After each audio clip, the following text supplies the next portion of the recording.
খুব সুন্দর একটা কাহিনী আছে। একবার এক ব্যক্তি নিজের অসফলতার জন্য ত্রস্ত হয়ে সময় দেবতার তপস্যা করতে বসলেন।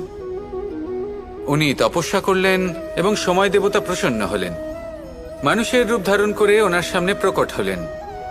এবার সেই ব্যক্তি ওনাকে জিজ্ঞেস করলেন যে কি এমন আছে যার জন্য আপনি বারবার জয়ী হন আর আমি চিরকাল পরাজিত হয়ে থাকি? কেন এত পরিশ্রম করা সত্ত্বেও আমি সাফল্য লাভ করতে পারি না? তখন সময় দেবতা উত্তর দিলেন যে দিন হোক বা রাত, ঝড় হোক বা ভূমিকম্প, রোদ হোক বা বৃষ্টি হোক, সময়ের সূত্রপাত হোক বা প্রলয়, আমি থামি না, আমি চলতেই থাকি। আর সেই জন্য যিনি থেমে যান তিনি পরাজিত হন আর আমি জয়ী হই। এটাই আমাদের শিখতে হবে। জীবনে সবসময় চলতে থাকুন, কখনো থামবেন না। হ্যাঁ, কিছুক্ষণের জন্য বিরতি নিতে পারেন, বিশ্রাম করার জন্য, নিজেকে আরো সশক্ত করে তোলার জন্য, কিন্তু থেমে যাবেন না।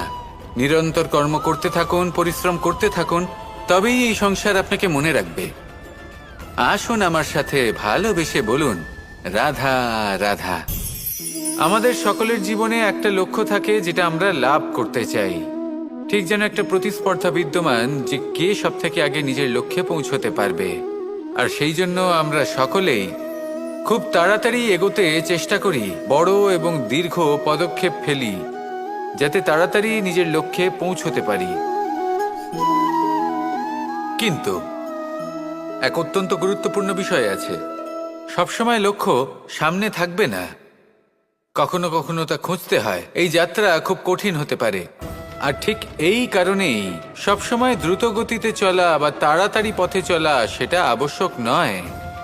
তার থেকেও বেশি গুরুত্বপূর্ণ হলো ভেবেচিন্তে তারপর পথ চলা। যদি ভেবেচিন্তে পদক্ষেপ ফেলেন, চলতে পারেন, তাহলে সেটাই সর্বশ্রেষ্ঠ পদক্ষেপ। কখন কোন দিকে যেতে হবে, কখন কোথায় দিক পাল্টানো যাবে না, কখন গতি বেশি রাখতে হবে, কখন কম, কখন থামবো, কখন চলবো, এই সব কিছুর বিষয়ে জ্ঞান অত্যন্ত গুরুত্বপূর্ণ এবং ভেবে চিন্তে চলতেই হবে। সেই জন্য শুধু তীব্র গতিতে সামনে এগোলে চলবে না, ভাবনা চিন্তা করে এগোতে হবে। আসুন আমার সাথে ভালোবেসে বলুন রাধা রাধা। এই সংসারের সব থেকে বড় সত্যি হলো জন্ম এবং মৃত্যু, কিন্তু আরো বড় একটা সত্য আছে, মিত্র এবং শত্রু, যা আমাদের সকলের জীবনে থাকে। মিত্র সে যে আমাদের সঙ্গ দেয় এবং সংসারের সব থেকে উঁচু শিখরে আমাদের নিয়ে যায়, এবং শত্রু সে যে যে কোনো মুহূর্তে যে কোনো শিখর থেকে আমাদের নিচে ফেলে দিতে পারে। এবার বিচিত্র ব্যাপার হলো এটাই যে আমরা নিজেরাই এদের সাথে নিয়ে চলি, নিজেরাই এদের পালন করি। তা কি করে? প্রথমে বুঝুন এই মিত্র এবং শত্রু কারা। আপনার নিজের মন, আর কেউ নয়। এই মনই হলো মিত্র। যখন তাতে ভারসাম্য বজায় থাকে, তা নিয়ন্ত্রিত থাকে, তা পবিত্র হয়। কিন্তু যদি এই মন অনিয়ন্ত্রিত হয়ে পড়ে, যদি আপনাকে সে নিয়ন্ত্রণ করতে শুরু করে, তখন সেই আপনার সব থেকে বড় শত্রু হয়। সেই জন্য এই মনের ওপর নিয়ন্ত্রণ রাখতে শিখুন, এতে ভারসাম্য বজায় রাখতে শিখুন। তাহলে আপনি এমন এক বন্ধুকে পাবেন যে আপনাকে এই সংসারের শিখরে পৌঁছে দেবে। আসুন আমার সাথে ভালোবেসে বলুন রাধা রাধা। আমাদের জীবনে গুরুজনেরা, জ্ঞানী মানুষজন সবসময় একটা কথা বলেন, ধৈর্য ধরো। শুধুমাত্র দুটো শব্দ, কিন্তু কতটা বিশাল সেটা বোঝার চেষ্টা করুন। ছোট একটা অস্ত্র হাতে নিন এবং একটা বিশাল পর্বতে নিরন্তর প্রহার করতে থাকুন, ধৈর্য ধরে সেই কাজ করতে থাকুন। এমন একদিন আসবে এই বিশাল পর্বতে আপনি একটা পথ তৈরি করবেন। কোনো ধনুর্ধর যখন নিজের বিদ্যা অর্জন করেন, তখন তাকেও ধৈর্য ধরতে হয়, তার নিজেকে সময় দিতে হয়, তবেই সে ধনুর্বিদ্যা শিখতে পারে। সেইভাবে আমাদের জীবনেও ধৈর্য ধরার খুব প্রয়োজন। পরিবারে ধৈর্য রাখতে পারলে তাহলে আস্তে আস্তে দেখবেন প্রেম বৃদ্ধি পাচ্ছে। সমাজে যদি ধৈর্য রাখতে পারেন, তাহলে আস্তে আস্তে এই সমাজ আপনাকে সম্মান করবে। যদি নিজের জীবনে ধৈর্য রাখতে পারেন, তাহলে নিজে থেকেই আত্মবিশ্বাস বাড়বে, নিজের বিকাশ হবে। জীবনে সবই সম্ভব যদি ধৈর্য রাখতে পারেন। হয়তো আস্তে আস্তে হবে, কিন্তু হবে অবশ্যই। শুধু ধৈর্য রাখুন। কারণ ধৈর্যই সব থেকে বড় পুঁজি। আসুন আর আমার সাথে ভালোবেসে বলুন, রাধা রাধা। অনেক সময় আমরা জীবনে অনেক মানুষকে এমন বলতে শুনে থাকি যে আমি অসফল হয়েছি কারণ আমার সময় ভালো যাচ্ছিল না। আমি এই জিনিসটা লাভ করতে চাইছিলাম কিন্তু করতে পারলাম না কারণ আমার সময়টা ভালো যাচ্ছিল না। আমি আমার জীবনে ওই মহান কাজটা করতে চাইছিলাম কিন্তু করতে পারলাম না। কেন? কারণ আমার সময়টা ভালো যাচ্ছিল না। কিন্তু যে মুহূর্তে ভালো সময় আমার জীবনে আসবে আমি সব কিছু প্রাপ্ত করব। এমন প্রায় প্রত্যেকেই বলেন। আসুন একটা কথা বোঝা যাক। একজন মালিকে দেখুন, সে প্রত্যেক দিন গাছের সেবা করে, তাকে জল দেয়, তার যত্ন আত্তি করে। কেন? প্রত্যেক দিন সেই গাছ ফল দেয় না। সঠিক সময় এলে তবেই সেই গাছ ফল দেয়, কিন্তু প্রত্যেক দিন মালি তার সেবা করে, তাকে যত্ন করে। শুধুমাত্র তখন করে না যখন সেই গাছ ফল দিতে সক্ষম। আর যদি মালি গাছের যত্ন প্রতিদিন না করে তাহলে হয়তো সেই গাছ ফল দিতেই পারবে না। এটাই হলো আমাদের জন্য একটা শিক্ষা। যখন সময় আমাদের জন্য অপেক্ষা করে না তখন আপনি সময়ের জন্য কেন অপেক্ষা করছেন? ভালো সময়ের জন্য অপেক্ষা করবেন না। ভালো এবং শুভ কর্ম দ্বারা ভালো সময়কে নিজের কাছে টেনে আনুন। নিরন্তর কর্ম করুন, পরিশ্রম করতে থাকুন। শুভ সময় আপনা থেকেই আপনার কাছে আসবে। আসুন আমার সাথে ভালোবেসে বলুন, রাধা রাধা। আমাদের জীবনে যখনই আমরা কোনো বড় দায়িত্বের সম্মুখীন হই তখন আমরা তার থেকে দূরে পালাই আর এই অজুহাত দিই যে না না, এত বেশি ভার বহন করার যোগ্যতা আমার নেই, আমি করতেই পারবো না। দেখুন, এই সংসারে ভিন্ন ভিন্ন ধরনের গাছ আছে, ছোট গাছ, বড় গাছ, কিন্তু বটগাছের মতো বড় এবং নিবিড় গাছ আর একটাও নেই। সে নিঃস্বার্থভাবে এই সংসারকে সেবা করে যায়, ছায়া প্রদান করে, শীতলতা প্রদান করে। আর যখন এমন সময় আসে যখন তার ওপর বোঝা অত্যন্ত বেড়ে যায়, সে কিন্তু কোনোভাবেই ভেঙে পড়ে না। তখন সে নিজের নিঃস্বার্থ কর্মের ফল লাভ করে, সেই নিঃস্বার্থ কর্ম যা সে করেছে। তার দেহ থেকে ছোট ছোট ঝুড়ি বার হয় এবং তা কাণ্ডের আকার ধারণ করে। সেই কাণ্ড মাটির কাছে পৌঁছয় এবং তারপর তা বটগাছের সহায়ক হয়ে ওঠে। সে ভেঙে পড়ে যায় না। এইভাবে আপনিও জীবনে নিঃস্বার্থভাবে সবার সেবা করুন, ভালোবাসুন, সবাইকে সাহায্য করুন। যেদিন আপনার ওপর বোঝা অত্যন্ত বেড়ে যাবে সেদিন এই সব মানুষ আপনাকে সাহায্য করার জন্য আসবেন, আপনার শক্তি হয়ে উঠবেন। আর আপনি বটগাছের মতোই মহান এবং বিশাল হয়ে উঠবেন। আসুন আর আমার সাথে ভালোবেসে বলুন, রাধা রাধা। এই সংসারের সব থেকে বড় রোগ কোনটা? কেউ বলবে মানসিক রোগ, কেউ বলবে সেই রোগ যা সর্পদংশনের ফলে হয়ে থাকে। এই সংসারে ভিন্ন ভিন্ন ধরনের রোগ আছে এবং তার সাথে ভিন্ন ভিন্ন ধরনের যন্ত্রণাও রয়েছে। এমন একটা রোগ আছে যা চোখে দেখা যায় না, যা আপনার শরীরে কোনো দাগ রেখে যায় না, কিন্তু আপনার আত্মাকে পর্যন্ত ক্ষত বিক্ষত করে, অসুস্থ করে তোলে, বিনাশ করে দেয় আপনাকে এবং তার সাথে আপনার আত্মাকেও। এই অসুখের নাম হলো লালসা। লালসা, যে কর্ম সাধন করেছেন তার থেকে বেশি ফল লাভ করার আশা। লালসা, যা আজ আছে তার থেকে অনেক বেশি লাভ করার ইচ্ছে। এই ইচ্ছে এই সংসারে সবার থেকে এগিয়ে থাকার আপনাকে প্রেরণা যোগাবে, কিন্তু তার জন্য আপনাকে অপরাধযোগ্য কাজ করতে উৎসাহিত করবে। আপনার বন্ধু, আপনার আত্মীয়, আপনার পরিবার, এই সবার থেকে আপনি কখন দূরে চলে যাবেন আপনি বুঝতেই পারবেন না। উচিত অনুচিত কোনটা, ধর্ম অধর্ম কোনটা, সব ভুলে যাবেন আপনি। সেই জন্য মনে রাখবেন, নিজের জীবনে যদি আপনি লালসার থেকে নিজেকে দূরে রাখতে পারেন তাহলে এর অর্থ হলো যে আপনি এই সংসারের সব থেকে বড় অসুখের ওপর বিজয় লাভ করেছেন। আসুন আমার সাথে ভালোবেসে বলুন, রাধা রাধা। মানুষ তার জীবনে দুই ধরনের পরিস্থিতিকে খুব ভয় পায়। এক, কোনো কারণবশত কারোর সামনে নত হওয়া। দুই, কোনো কারণে নিজের চরিত্র থেকে, নিজের মূল্যবোধ থেকে বিচ্যুত হওয়া। এবার কেন হয় এরকম যে কথায় কথায় কারোর সামনে নত হতে হয়? কেন বারংবার নিজের চরিত্র থেকে চ্যুত হতে হয়? এরকম কেন হয়? এটা তখনই হয় যখন আমাদের শিক্ষা এবং মূল্যবোধের অভাব থাকে।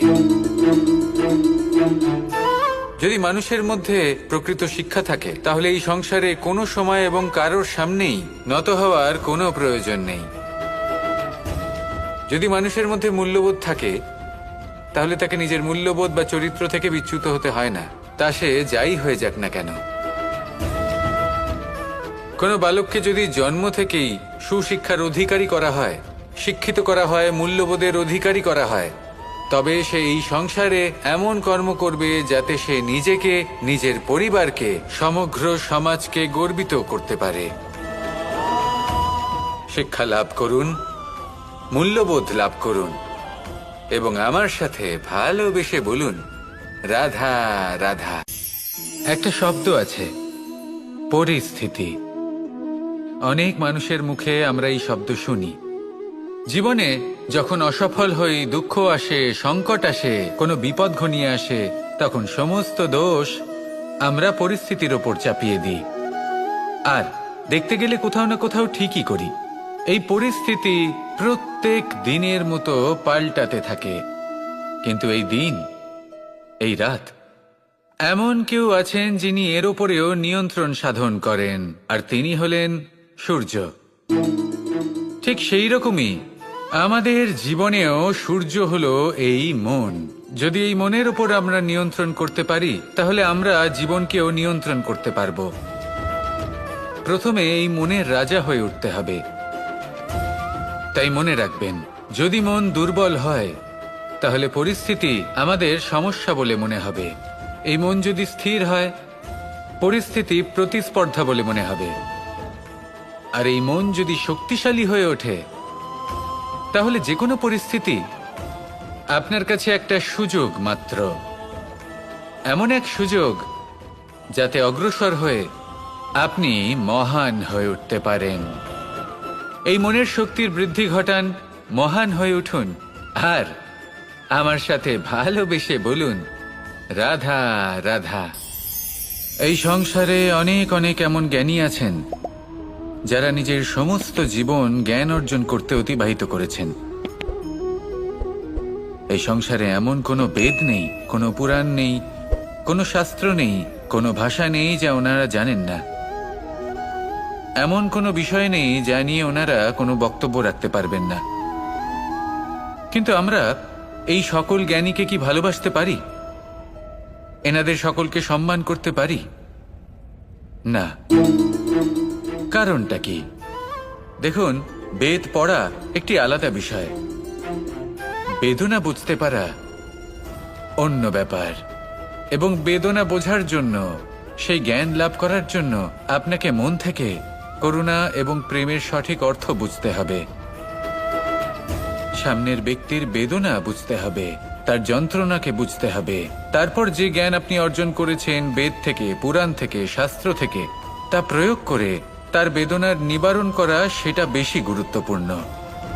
সেই জন্য জীবনে শুধুমাত্র শাস্ত্র এবং বেদ পড়ে জ্ঞান অর্জন করতে সময় নষ্ট করবেন না। মন থেকে প্রেমের কি অর্থ সেই বিষয়ে জ্ঞান লাভ করার চেষ্টা করুন, করুণাও বুঝতে চেষ্টা করুন। একজন শ্রেষ্ঠ ব্যক্তি হয়ে উঠুন, আর আমার সাথে ভালোবেসে বলুন, রাধা রাধা। আমাদের জীবনে অনেক ধরনের ব্যক্তি এসে থাকেন। কেউ কেউ আমাদের সাথে থেকে যান, কেউ আমাদের থেকে দূরে চলে যান। কেউ ভালো মানুষ হন, কেউ খারাপ মানুষ। কিন্তু আমরা সবসময় সেই সময়টাকে নিয়ে দুঃখ প্রকাশ করি যখন আমাদের জীবনে কোনো খারাপ ব্যক্তি প্রবেশ করেন। তারা আমাদের খারাপ অনুভূতি দেন, দুঃখ দেন, কষ্ট দেন। আমরা সবাই তাকে ভালো মন্দ কথা বলি। কিন্তু কেন? এমন বিভিন্ন ধরনের মানুষ, খারাপ মানুষ, ভালো মানুষ, সবার জীবনেই আসেন এবং সকলকেই একটা অমূল্য শিক্ষা দান করে যান। এবার আপনি নিজেই ভেবে দেখুন, জীবনে যখন প্রথমবার আপনি আগুন স্পর্শ করেছিলেন, তখন আপনি একটা শিক্ষা লাভ করেছিলেন যে আমাকে আগুনের থেকে একটু দূরে থাকতে হবে। তারপর আস্তে আস্তে আপনি শিখলেন যে কিভাবে এই আগুনকে নিয়ন্ত্রণে রাখতে হবে। তারপর আপনি শিখলেন যে কিভাবে নিজের জীবনে তাকে প্রয়োগ করতে হবে, তা সে অন্ধকারে প্রকাশ লাভ করার জন্য হোক বা খাবার বানানোর জন্য। সেইভাবেই কোনো খারাপ ব্যক্তি যখন আপনার জীবনে আসে কোনো শিক্ষা দিয়ে যান, তার প্রতি কৃতজ্ঞ থাকুন। তার বিষয় খারাপ ভাবার বা খারাপ অনুভূতি নিয়ে থাকার কোনো প্রয়োজন নেই। সেই শিক্ষা লাভ করুন, ইতিবাচক মনোভাব নিয়ে জীবনের সামনে এগোতে থাকুন। কেউ নেই যিনি আপনাকে বাধা দিতে পারেন। আসুন আমার সাথে ভালোবেসে বলুন, রাধা রাধা। আভূষণ, কার না ভালো লাগে এই আভূষণ? আমরা পরিশ্রম করি, ধন অর্জন করি আর আভূষণ কিনে থাকি, কখনো নিজের জন্য, কখনো বা তাদের জন্য যাকে আমরা ভালোবাসি, বা তাদের জন্য যাকে আমরা সম্মান করি। হয়তো সেই জন্যই সীতা চূড়ামণি ধারণ করেছিলেন এবং আমি সামন্তকমণি। কিন্তু এটাই কি সেই প্রকৃত আভূষণ যা আপনার মূল্য বৃদ্ধি করে? না। শ্রীরামের আভূষণ হলো ওনার নম্র ভদ্র ব্যবহার। মাতা সীতার আভূষণ হলো ওনার সততা, ওনার নিষ্ঠা, ওনার ত্যাগ। অর্জুনের আভূষণ ছিল ওনার একাগ্রতা। রাধার আভূষণ ওনার প্রেম। এই আভূষণ কোথাও নেই, আপনার মনে আছে। যদি আপনার মনে মিষ্টতা থাকে, তা শান্ত হয়, তাতে সততা থাকে, নিষ্ঠা থাকে এবং প্রেম থাকে, তাহলে আপনার অন্য আর কোনো আভূষণের কোনো প্রয়োজন নেই। আপনি যতই ভিড়ের মাঝে থাকুন, আপনার ঔজ্জ্বল্য চোখে পড়বে। আসুন আর আমার সাথে ভালোবেসে বলুন, রাধা রাধা। পায়েস হলো আমার বিশেষ প্রিয়। এর মধুর স্বাদ মনকে প্রফুল্ল করে তোলে। ছোটবেলায় মা আমার জন্য পায়েস বানাতেন এবং আমাকে বলতেন যে গরম থাকতে থাকতে খেয়ে নে কানাই, ঠান্ডা হয়ে গেলে ভালো লাগবে না। কিন্তু আমিও দুষ্টু ছিলাম, ঠান্ডা হওয়া পর্যন্ত অপেক্ষা করতাম। আর ঠান্ডা হয়ে যাওয়ার পরে মার কাছে যেতাম আর ওনাকে বলতাম যে মা, পায়েস তো ঠান্ডা হয়ে গেছে, এটা গরম করে দিন। তখন মা হাসতেন আর বলতেন যে পায়েস না হয় আমি আবার গরম করে দেব কানাই, কিন্তু এর মধুর স্বাদ, সেই মিষ্টত্ব, সেই সুবাস, সেটা আবার ফিরে আসবে না। কথাটা সত্যি। আর এই সত্যটাই আমাদেরও জীবনের সত্য। আমাদের জীবনের মধুর সম্পর্কগুলি, এতে যখন কটুভাব প্রবেশ করে, তখন সেই মিষ্টত্ব ফিরিয়ে আনা প্রায় অসম্ভব ব্যাপার হয়ে যায়। আপনি চেষ্টা করে সেই সম্পর্ক ঠিক করতেই পারবেন, তার জন্য অগাধ পরিশ্রম করতে হবে, কিন্তু আবার সেই মিষ্টত্ব কখনো ফিরে আসবে না। সেই জন্য আপনার জীবনের যে মধুর সম্পর্ক আছে, যতটা সম্ভব চেষ্টা করুন তাতে মিষ্টত্ব বজায় রাখতে।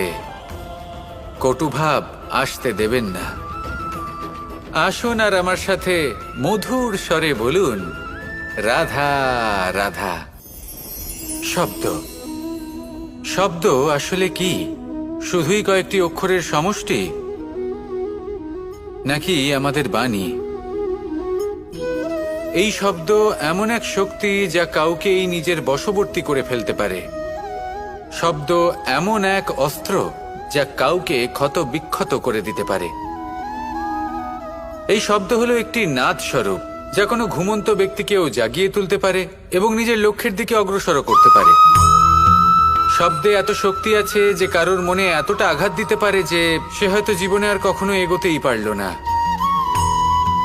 তাহলে এই শব্দের প্রয়োগ খুব ভেবে চিন্তে করবেন। এবং এই শব্দের মতোই হলো নীরবতা। অনেক সময় এই নীরবতা আমাদের সহায়ক হয়ে ওঠে। অনেক সময় এটা আমাদের অনুশোচনাকে অনেক বেশি বাড়িয়ে তুলতে পারে।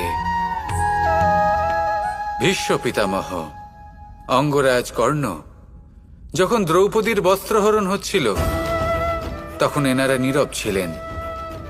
দুর্যোধনের বিরোধিতা করেননি, ওকে বাধা দেননি। আর তারপর কি হলো সেটা আপনারা সকলে জানেন।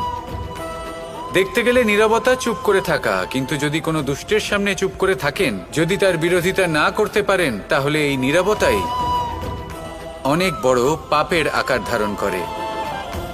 মনে রাখবেন আর আমার সাথে ভালোবেসে বলবেন, রাধা রাধা। মহাভারতে অনেক যোদ্ধারা অংশগ্রহণ করেছিলেন। সবাই ছিলেন শ্রেষ্ঠ কুলের। কেউ কেউ ছিলেন বড় বড় রাজ্যের রাজা, কেউ কেউ ছিলেন দেবতার পুত্র। এনারা সবাই অংশ নিয়েছিলেন। এনারা সবাই শ্রেষ্ঠ কুলের, প্রত্যেকে ভালো পরিবেশ পেয়েছেন। কিন্তু সেখানেই অন্যদিকে ছিল বারবারিক, অসুরপুত্র বারবারিক। এবং এই অসুরপুত্র বারবারিকই এই সময় দাঁড়িয়ে ভগবান রূপে স্থাপিত হয়ে আছেন। পুজো করা হয় তাকে। কারণটা কি? নির্বাচন। বারবারিক একটি দ্বন্দ্বের মধ্যে ছিলেন। ঠিক যেমন প্রত্যেক যোদ্ধার জীবনে দ্বন্দ্ব এসে থাকে, তখন সে কি নির্বাচন করবে সেটা হলো অত্যন্ত গুরুত্বপূর্ণ। বারবারিকের কাছে এত শক্তি ছিল যে একটিমাত্র বাণ প্রয়োগ করে সবাইকে নাশ করতে পারত। দ্বন্দ্ব ছিল একটাই, যে ও নির্বাচন করতেই পারছিল না কোন পক্ষ হয়ে যুদ্ধ করবে।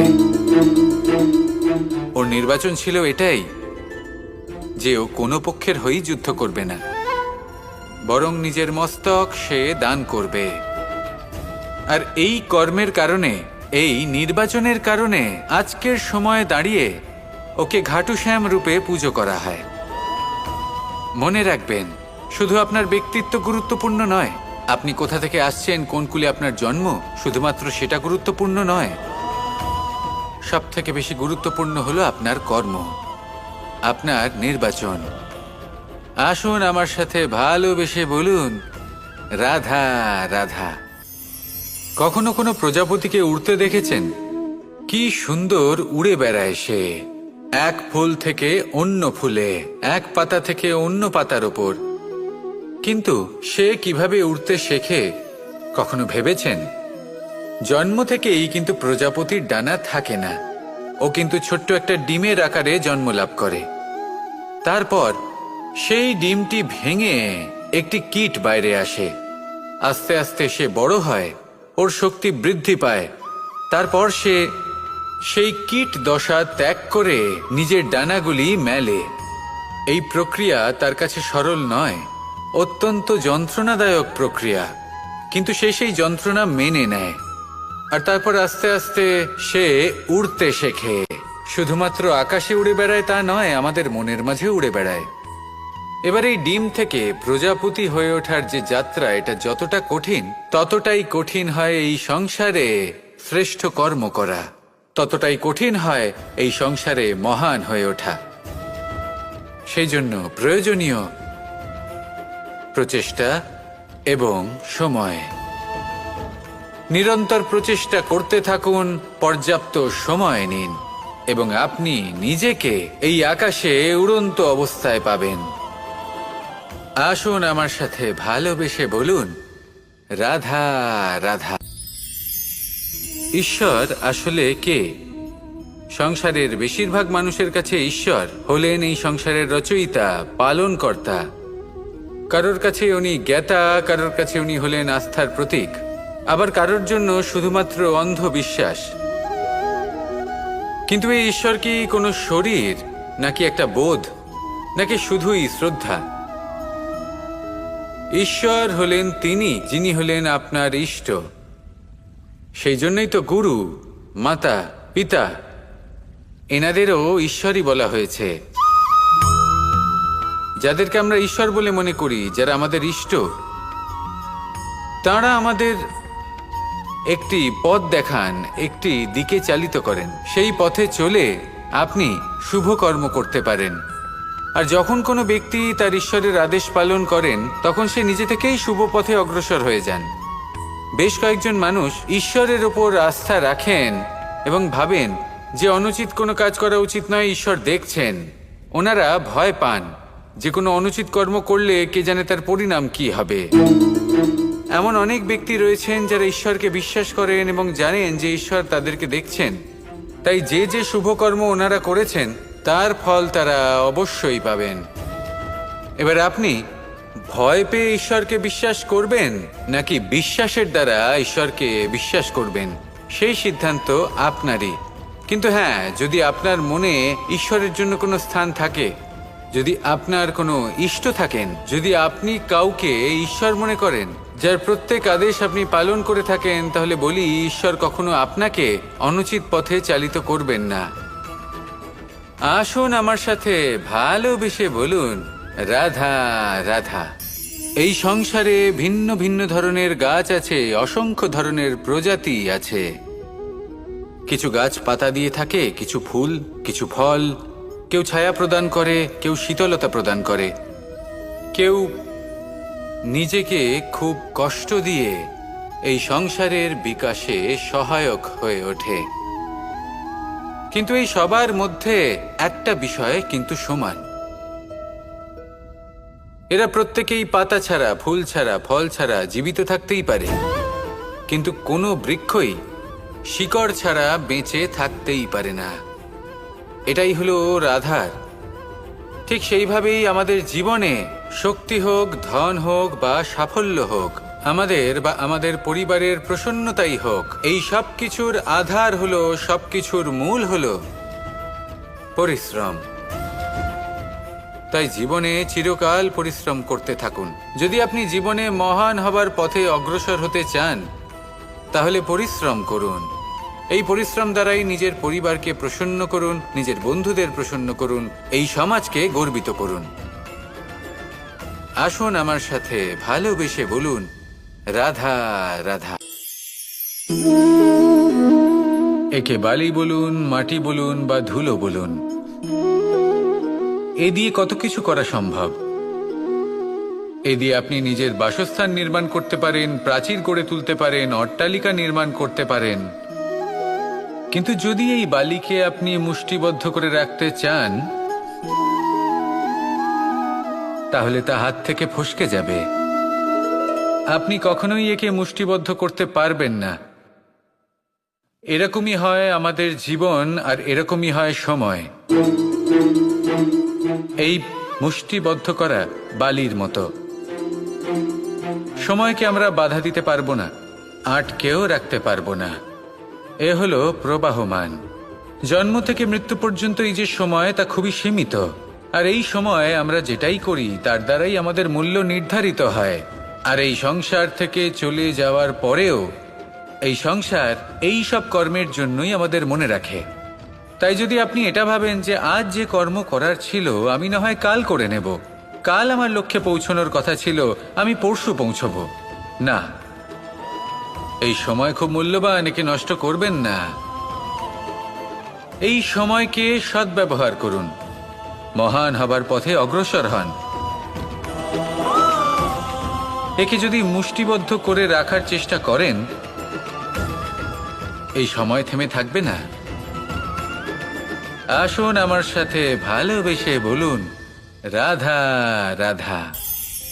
এই সাগর কত বিশাল আকার, কখনো শান্ত কখনো উত্তাল, কিন্তু এই সাগরকে এত মহান কে করে তুলল? জল। এবার এই জলের যাত্রা দেখুন, সেটা কতটা কঠিন। এই জল সাগরে থাকে। সূর্য ওকে এতটা উত্তপ্ত করে তোলে যে এই জল নিজের অস্তিত্ব হারিয়ে ফেলে এবং বাষ্পে পরিণত হয়ে হাওয়ায় মিলিয়ে যায়। তারপরে আকাশে যায় আর নিজের অস্তিত্ব আবার হারিয়ে ফেলে, মেঘে পরিণত হয়।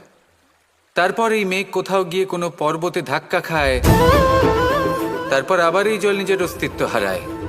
তারপরে বর্ষার রূপ ধারণ করে তা বর্ষিত হয়, বা কোনো পর্বতের চূড়ায় তার শিখরে বরফের রূপ ধারণ করে। তারপরে এই বর্ষা মাটির দিকে নিজের যাত্রা শুরু করে। এবার মাটিতে ঝরে পড়া এই বর্ষা স্রোতের আকার ধারণ করে এবং আস্তে আস্তে বইতে থাকে। এই নদীর আকার ধারণ করে এবং নদী রূপে বইতে বইতে পাথরে ধাক্কা খায় বা কোনো পর্বতে ধাক্কা খায়, আর তারপর এই নদী এসে সাগরে সমাহিত হয়ে যায়। নদীর এই জল আবারও নিজের অস্তিত্ব হারিয়ে ফেলে, কিন্তু এইবার সেই জল নিজেই সাগরে পরিণত হয়। এটা আমাদের সকলের জন্য একটা শিক্ষা যে এই সংসারে জীবন এবং সময়ের হলো এক অনন্ত যাত্রা। এই সংসারে যা কিছু আছে তার সূত্রপাত কোথাও একটা হবেই। সেই জন্য মৃত্যু এবং সমাপ্তির চিন্তা ত্যাগ করে দিন, আর যে সূত্রপাত আপনি লাভ করছেন তার আনন্দ উপভোগ করুন। ভেবে দেখুন আপনি কিভাবে শ্রেষ্ঠ কর্ম করতে পারেন যাতে এই সংসার এবং এই সমাজ এই দুইয়ের মঙ্গল সম্ভব। আসুন আমার সাথে ভালোবেসে বলুন, রাধা রাধা।